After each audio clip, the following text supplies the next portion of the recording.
오늘 우리가 읽은 이 고린도전서 15장 우리가 마지막 50절부터 58절까지를 우리가 오늘 봉독했습니다. 이 고린도전서 15장은 우리가 부활장이라고도 불리고 있습니다. 아마 고린도전서 중에서 가장 긴 58절의 그 긴 장입니다. 이 부활장에는 예수 그리스도의 부활과 더불어서 우리 그리스도인들이 부활에 대해서도 오늘 상세하게 설명하고 있습니다. 이 15장 우리가 읽다 보면 고린도 교회 교인들에게도 이 부활이라는 것을 의심하는 자들이 있었다는 겁니다. 그래서 15장 35절에도 보면 이렇게 물어보죠. 아니, 죽은 자들이 어떻게 다시 살아나며 도대체 어떠한 몸으로 오느냐? 그들은 궁금했던 거예요. 왜? 이미 우리 육신의 죽으면 어떻게 몸은 다 썩어버린 죄입니다. 그런데 다시 살아나겠다고 하니까 그러면 도대체 어떻게 다시 살아나느냐 아마 궁금했을 것입니다. 그래서 아마 이 부활장을 먼저 그리스도의 부활을 처음에 소개하고 있습니다. 그리스도의 부활은 뭡니까? 예수님이 말씀대로 죽으시고 3일 만에 부활하시고 다시 또 여러 사람들에게 직접 보이셨다는 것입니다. 그런 후에 또 부활장은 이제는 바로 우리 그리스도인들이 또 부활에 대해서 설명하고 있는 겁니다. 결국 예수님은 부활의 첫 열매가 되시는 분입니다. 그렇기 때문에 우리도 예수님을 따라서 이제 부활한다는 것입니다. 그렇기 때문에 이 부활장은 죽은 자의 부활을 이루어지는 양상도 오늘도 구체적으로 설명하고 있지 않습니까? 결국 오늘 본문의 결론은 뭡니까? 바로 부활이라는 겁니다. 오늘 우리가 부활의 노래를 힘차게 불러야 우리가 이 땅에서의 삶을 살아가는 데 있어서의 크나큰 우리가 위로가 되고 은혜가 되고 축복이 되는 것입니다.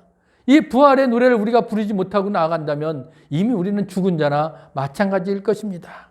그렇다면 우리가 오늘 이 부활을 어떻게 우리가 받아들이고 어떤 은혜 가운데 살아가게 될지 오늘 이 마지막 결론의 말씀을 보면서 같이 은혜를 나누기를 원합니다.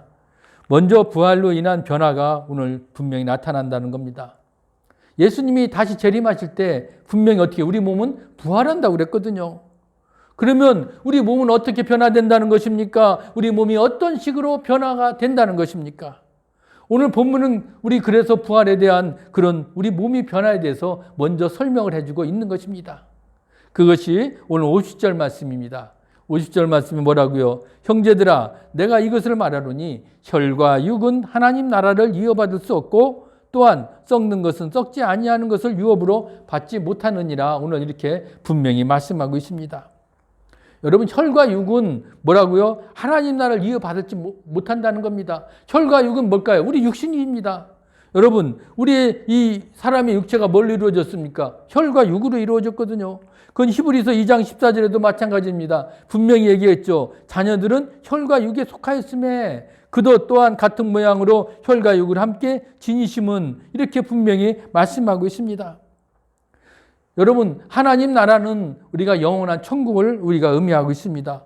그런데 혈과 육은 어떻게 해요? 우리가 몸은 어떻게 합니까? 흙으로 와서 흙으로 돌아간다고 그러지 않습니까? 그러나 하나님 나라는 어떻습니까? 영원하다는 겁니다. 그렇기 때문에 썩어 없어질 이 혈과 육으로는 썩지 아니하는 하나님 나라를 유업으로 받지 못한다는 겁니다. 어떻게 너무 기본적인 이치 아닙니까? 여러분, 우리가 죽으면 몸은 썩어집니다. 흙으로 돌아갑니다. 그런데 어떻게 우리가 하나님 나라의 이 썩은 몸이 받을 수 있겠습니까?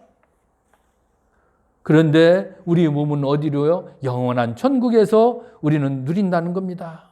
언제? 예수님이 다시 오시게 되면.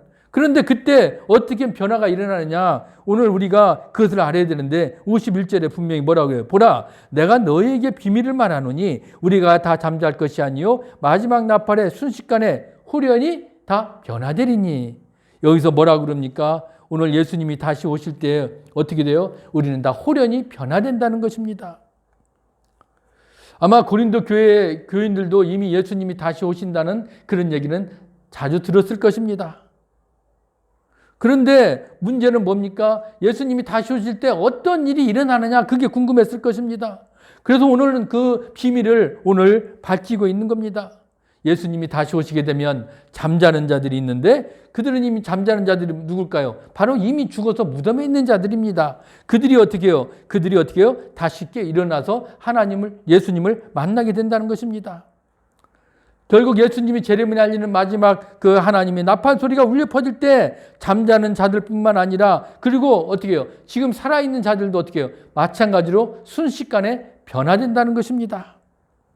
그러면 부활의 때 그 살아있는 몸이라고 그래서 그렇기 때문에 이 순서는 어땠습니까? 이 순서는 우리가 그 고린도서 15장 이제 52절에 보면 오늘 52절 말씀 보면 분명히 얘기하고 있죠. 나팔 소리가 나며 죽은 자들이 썩지 아니할 것으로 다시 살아나고 우리도 변화되리라. 이 말씀을 우리가 잘 설명하고 있는 말씀이 또 있습니다. 그게 어디에 있냐면 데살로니가전서 4장 16절 17절에 보면 그때 죽은 자들이 먼저 일어나고 그렇게 나와 있거든요. 아마 죽은 자들이 먼저 일어났다는 것은 뭘까요? 아마 오래 기다렸기 때문일 것입니다. 그러나 그것은 그저 순서랄 뿐입니다. 그렇기 때문에 실제로는 어떻습니까? 주님이 다시 오시게 되면 이미 죽은 자들뿐만 아니라 바로서 지금 우리 살아있는 자들도 순식간에 홀연히 다 변화된다는 것입니다. 그런데 그 53절의 오늘 말씀처럼 이 썩을 것이 반드시 썩지 아니할 것을 입겠고 이 죽을 것이 죽지 아니함을 입으리로다. 오늘 이렇게 말씀하고 있습니다. 이미 죽은 자는 부활해서 변화되지만 또 살아있는 자도 마찬가지요. 반드시 또 변화되는 것입니다. 그러니까 지금 내 몸으로 그대로 가는 게 아니라는 거예요. 죽은 자들 보세요. 이미 어떻게 해요? 죽은 자들이 이미 다시 살아난다는 것은 그 자신의 그 모습으로 또 살아난다? 그게 아니라는 겁니다. 결국 어떤 식으로 우리 몸 변화됩니까? 썩을 것을 벗고 썩지 아니할 것을 입는다고 그랬습니다. 죽을 것을 벗고 죽지 아니할 것을 입는다. 이렇게 오늘 말씀하고 있는 겁니다. 그렇기 때문에 이제 우리가 부활이 몸으로 되는 건 뭐예요? 죽지 않는다는 겁니다. 병들지도 아니한다는 것입니다. 노쇠하지도 않고 죄를 범하지도 않고 이제 우리는 새로운 몸으로 이제 우리는 부활하는 것입니다. 그래서 빌립보서 3장 20절에 뭐라고 그랬습니까? 예수님이 다시 오실 때 우리들의 몸의 변화를 우리는 낮은 몸을 자기 영광의 몸의 형체와 같이 변하게 하시리라. 그렇게 말씀하셨은 거예요. 여러분, 우리는 이제 주님이 오시게 되면 새로운 형체의 몸으로 부활한다는 그런 소망을 가지고 여러분 살아가시기를 주님의 이름으로 부탁합니다. 이제 그러면 이제 우리는 이 부활로 인한 승리를 얻는다는 것을 알 수가 있습니다. 여러분, 우리는 부활로 인해서 우리는 이제 승리한 자가 되는 것입니다. 왜? 이제 부활의 몸은 전혀 썩지가 않습니다. 부활의 몸은 결코 죽지도 않는 것입니다. 그렇기 때문에 사망은 부활의 몸을 결단코 주장하지 못하고 있습니다. 거기에 부활의 승리가 있습니다. 사람들은 사망을 두려워하죠. 죽음이라는 것은 여러분 누구나 두려워할 수 있습니다. 그러나 우리 어때요? 그 죽음도 우리가 이길 수 있는 거예요. 그게 무엇입니까? 바로 부활의 승리로 우리가 그것을 이길 수가 있습니다. 그래서 오늘 54절에 뭐라고 그랬어요? 이 썩을 것이 썩지 아니함을 입고 이 죽을 것이 죽지 아니함을 입을 때는 사망을 삼키고 이기리라고 기록된 말씀이 이루어지리라. 아멘. 여러분, 우리가 사망을 분명히 삼키고 이기리라고 오늘 말씀하고 있습니다. 이사야서 25장 8절에도 사망을 영원히 멸하실 것이다라고 분명히 그 말씀대로 성취되었다는 것을 우리는 알고 있지 않습니까? 우리가 죽음에 대해서 두려움을 갖고 여러 해를 끼치고 어떻게 보면 그것 때문에 살아가는 사람은 빼앗기기도 합니다. 그러나 이제 사망은 우리가 해야 할 일을 더 이상 못하도록 이제 막아버린다는 겁니다. 이제 사람들은 사망을 가급적이면 피하려 듭니다. 그러나 사망은 필연적이요. 누구나 죽는다는 겁니다. 그러나 누구에게 찾아오지만 그러나 우리 혈과 육은 하나님 나라를 이어받을 수가 없어요. 우리 육신의 몸으로는 하나님 나라를 이어받을 수가 없다고 그랬습니다. 결국 우리가 육신의 장막을 벗어야 이제 우리가 죽어야 결국 하나님 나라의 그 영원한 천국에 들어갈 수가 있다는 것입니다. 예수님이 다시 오시게 되면 이런 사정은 완전히 달라질 겁니다. 이제 우리는 변화해가지고 부활의 몸을 다 입는다는 겁니다. 그 몸은 어떻다고요? 썩지도 아니하고 죽지도 아니한다는 것입니다. 그렇기 때문에 이제 사망이라는 것은 더 이상 존재할 필요가 없습니다. 그래서 부활의 때가 되면 사망은 아마 흔적 없이 다 사라져 버릴 것입니다. 그리고 그때부터 사망은 이제 더 이상 존재하지 않습니다. 마치 천국에서 사망이 없는 것과 마찬가지일 것입니다. 이제 그때 되면 사망도 완전히 우리가 정복되는 것이죠. 그래서 55절에 뭐라고 합니까? 사망아, 너희 승리가 어디 있느냐? 사망아, 내가 쏘는 것이 어디 있느냐? 이 말씀은 호세아 13장 14절 말씀을 인용하신 거예요. 그런데 오늘 이 말씀을 보면 우리가 뭐라고 그러니까 이제 예수님이 다시 오시면 분명히 사망을 이기고 그리고 쏘기도 한다는 것입니다. 이제 부활의 때 사망은 삼킨 바가 되고 이긴 바가 된다는 것을 오늘 우리에게 분명히 말씀하고 있습니다. 사망은 완전히 정복될 것입니다. 여기 쏘다라는 그런 말이 나왔지만 여러분 벌에는 쏘는 침이 있습니다. 그 벌에 쏘는 침, 여러분 사망에도 그 쏘는 침이 있다는 것입니다. 그러나 사망은 예수님 안에 있는 우리들을 쏘지는 못한다는 거예요. 왜? 사망은 이미 십자가 달리신 그 예수님을 쏘아버렸기 때문에 여러분 침을 한번 쏘아버린 벌이 당분간 어떻게 해요? 날 수가 없다는 거 여러분 아십니까? 마찬가지입니다. 이제 그 벌은 위협적인 존재가 아닌 것처럼 이제 사망도 십자가에서 예수님을 쏘아버렸습니다. 사망은 더 이상 우리들에게 위협이 될 수가 없다는 것입니다. 그렇기 때문에 오늘 56절에 우리는 이렇게 얘기할 수 있어요. 사망이 쏘는 것은 죄요, 죄의 권능은 율법이라. 사망이 쏘는 침, 바로 사망의 무기는 뭘까요? 죄라는 것입니다. 그러기에 죄가 조금만 있으면 사망은 그 힘을 발휘합니다. 그러나 죄가 없다면 그 사망은 어떻게 해요? 전혀 힘을 행사할 수가 없는 것입니다. 예수님은 십자가에서 우리의 모든 죄를 다 대속하셨습니다. 그렇기 때문에 우리의 모든 죄는 다 용서를 받았습니다. 이는 우리가 더 이상 죄를 짓지 않는다는 바로 그런 뜻은 아니지만 예수님이 우리 모든 죄값을 다 지불하셨기 때문에 이제 우리는 어때요? 모든 죄가 다 사함을 받았습니다. 그래서 우리가 시편 103편 12절에도 동이 서에서 먼 것 같이 우리의 죄가를 우리에게서 멀리 옮기셨다고 했어요. 우리 죄를 이미 다 옮기셨다고 그랬습니다. 미가서 7장 19절에도 우리의 모든 죄를 어떻게 해요? 깊은 바다에 다 던져버렸다. 그렇게 얘기했어요. 그리고 로마서 8장 1절 우리 잘 아는 말씀입니다. 이제 그리스도 예수 안에 있는 자에게는 결코 정죄함이 없다. 이렇게 말씀하시지 않습니까? 여러분 이제 우리가 그리스도 안에 있는 자들은 다 모든 우리에게는 죄가 없다는 것입니다. 왜? 이미 다 용서를 받았기 때문입니다. 그래서 사망은 더 이상 우리를 쏘지 못한다는 겁니다. 사망은 이미 그 쏘는 것으로 십자가에서 예수님을 죽였습니다. 그러나 사망은 그것으로 끝나버린 겁니다. 이제 사망은 이미 침을 쏘아버린 벌처럼 다 되어버렸기 때문에 이제 사망은 우리 주인만 맴맴 돌며 우리를 성가시게 한다는 것입니다. 그렇기 때문에 이제 우리는 어떻게 해요? 사망, 죽음에 대해서 더 두려워할 필요가 없는 것입니다. 왜? 사망은 이상 우리에게 위협적인 존재가 아니기 때문일 것입니다. 시편 116편 15절 말씀에도 보면 경건한 자들의 죽음은 여호와께서 보시기에 귀중한 것이다 라고 말씀하고 있습니다. 여러분 죽음이 이제 우리를 하나님에게 부르실 것입니다. 그 죽음을 통해서 우리는 하나님에게 인도됩니다. 그러나 이제 예수님 밖에 있는 자는 어떻게 될까요? 문제가 다르다는 겁니다. 아주 그들은 문제가 심각하게 됩니다. 왜? 죄 용서를 받지 않았기 때문에 그에게는 모든 죄가 그대로 다 남습니다. 그러면 이제 죽음은 그의 죄 때문에 그를 쏘아서 그를 어디로 보낼까요? 바로 지옥으로 다 던져놓고 만 겁니다. 그렇기 때문에 우리는 어떻습니까? 죄의 권능은 율법이라고 했지 않았습니까?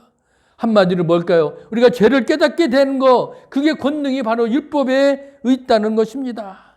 그렇기 때문에 율법이 없는 곳에는 법보함도 없습니다. 율법이 없었을 때는 죄를 여기지 아니하였습니다. 죄의 권능은 율법이라 결국 율법이 바로 죄를 깨닫게 한다. 그래서 그런 권능이라는 것을 우리에게 말씀하고 있습니다.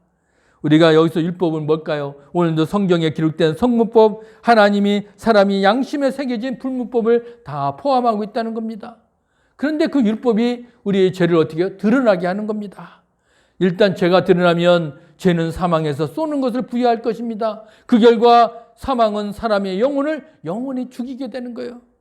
그래서 사망이 쏘는 것은 죄요, 죄의 권능은 율법이라 그랬던 겁니다. 율법은 죄를 드러낸다는 것을 다시 한번 생각해보고 그 드러난 죄는 사망에게 쏘는 것을 오늘 우리에게 제공합니다. 그 결과 사망은 죄를 범한 사람에게 치명타를 입힐 것이고 그 사람의 영혼은 영원히 죽는 겁니다.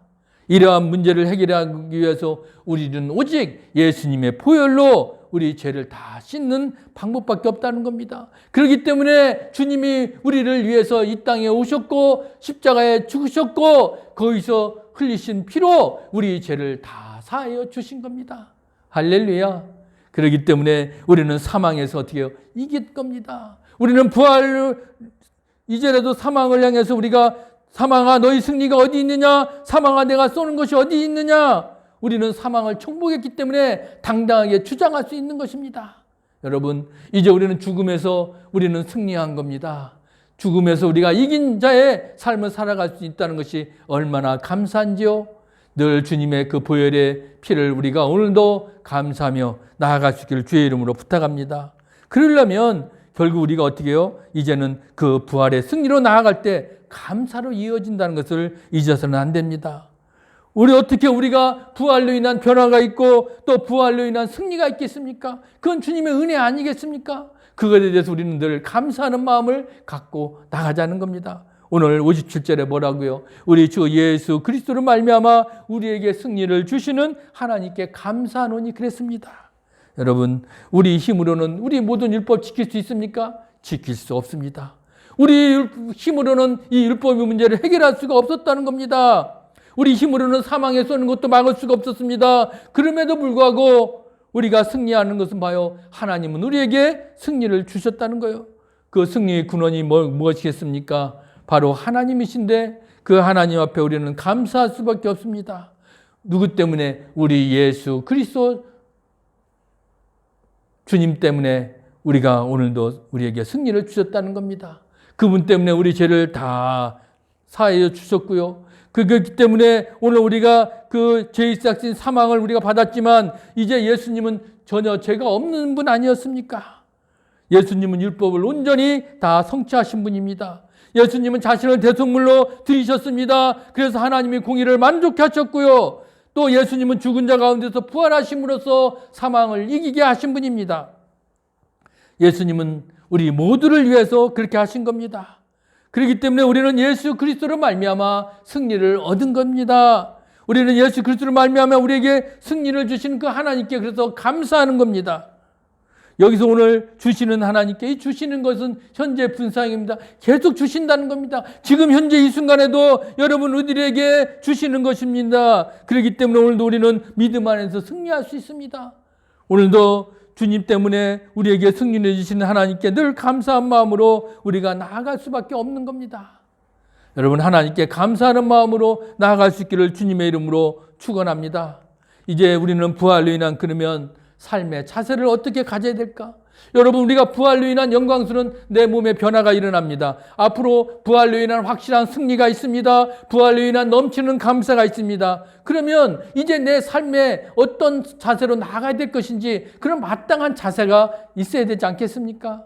오늘 그것을 오늘 마지막 절에 우리에게 말씀하고 있어요. 58절 말씀이죠. 같이 한번 우리 합독하겠습니다. 시작. 그러므로 내 사랑하는 형제들아 견실하며 흔들리지 말고 항상 주의 일에 더욱 힘쓰는 자들이 되라. 이는 너희 수고가 주 안에서 헛되지 않은 줄 알미라. 아멘. 마지막 말에 그러므로 이렇게 시작하잖아요. 여러분, 그러므로라는 접속사가 뭡니까? 이제 부활로 인한 변화가 확실하고요. 부활로 인한 승리도 확실합니다. 부활로 인한 감사가 넘칩니다. 이제 그렇기 때문에 그러므로 그러한 결과가 나타나면 너의 삶의 자세가 어때야 되느냐? 오늘 분명히 말씀하고 있는 겁니다. 이거는 먼저 두 가지가 우리 교리적으로 우리에게 주는 교훈이 있습니다. 뭐라고요? 견실하며 흔들리지 말라 그랬습니다. 부활의 신앙을 너희들이 끝까지 지키고 흔들리지 말라는 것입니다. 다른 사탄, 미독, 유혹에 넘어가서도 안 된다는 겁니다. 그리고 어떻게 한다고요? 그리고 실천적인 우리 삶 가운데 이렇게 또 한 번 말씀하고 있죠. 뭐라고요? 너는 주의 일에 항상 더욱 힘쓰는 자들이 되라. 이렇게 말씀하고 있습니다. 결국 우리는 주님의 일에 더욱 힘쓰는 자가 되어야 될 것입니다. 고린도서 15장 32절에 보면 죽은 자가 다시 살아나지 못한다면 내일 죽일 터이니 먹고 마시자 할 것이다. 그렇게 말씀하고 있습니다. 여러분, 우리가 오늘도 부활은 확실합니다. 그렇기 때문에 우리는 그것을 바라보고 어떻게 해요? 더욱 힘쓰라는 것입니다. 흔들리지 말라는 것입니다. 그렇기 때문에 여러분, 우리는 우리의 수고가 주 안에서 헛되지 않는다고 말씀하고 있어요. 주님께서는 절대 우리들이 애쓰고 힘썼던 그런 것들을 어떻게 해요? 다 보상해 주신다는 겁니다. 얼마나 감사한 일입니까? 여러분, 요한계시록 22장 12절에 분명히 주님께서 마지막 뭐라고 했던 거예요? 보라, 내가 속히 오리니 내가 줄 상이 내게 있어 각 사람에게 그가 행한 대로 깊이 뭐라고요? 행한 대로 갚아주리라. 그렇게 말씀하고 있습니다. 절대로 여러분, 우리가 행한 수고 헛되지 않는다는 겁니다. 예수님이 우리에게 상을 주시는 겁니다. 우리가 행한 대로 다 보상해 주시기 때문에 우리는 어떻게 살아야 될까요? 우리는 더 주님 앞에 더 나와야 됩니다. 주님을 향해서 더 말씀을 들어야 될 것입니다. 그리고 기도하는 생활, 그리고 말씀대로 행하는 생활, 여러분, 그렇게 우리가 주의 일을 더 감당하고 주님이 말씀하신 대로 우리가 더 실천하고 행하고 주님의 말씀대로 살아갈 때 여러분, 그 우리의 상급이 하나하나 하늘나라 보화의 보물에 하나하나 쌓여질 것입니다. 그렇기 때문에 우리가 한 일 절대로 헛되지 않는다는 걸 여러분 기억하십시오. 왜? 이제 우리는 부활하기 때문에 그렇습니다. 주님이 재림하실 때 우리가 그 앞에 설 것인데 주님은 어떻다고요? 우리가 행한 것들을 다 아신다는 겁니다. 절대로 헛되지 않게 하신다는 것입니다. 갚아주신다는 겁니다. 여러분, 그렇기 때문에 여러분, 우리가 수고한 대로 상급을 다 받는다는 것을 기억한다면 우리는 사망을 이긴 사람들입니다. 어떤 유혹 가운데도 우리가 이겨야 됩니다. 부활신앙을 가지고 흔들리지 맙시다. 우리가 이 땅에 살아가는 동안 주님이 다시 오실 때까지 부활의 그 신앙에서 오늘도 확신하고 감사하며 살아가고 주의 일에 더욱 힘쓰고 그리고 매일매일 더욱 주님을 바라보며 주님 앞에 힘찬 주님의 은혜를 나눌 때 여러분, 주님의 은혜가 오늘도 여러분과 저 가운데 넘쳐나는 귀하고 복된 삶이 되시기를 주님의 이름으로 간절히 축원합니다. 아멘.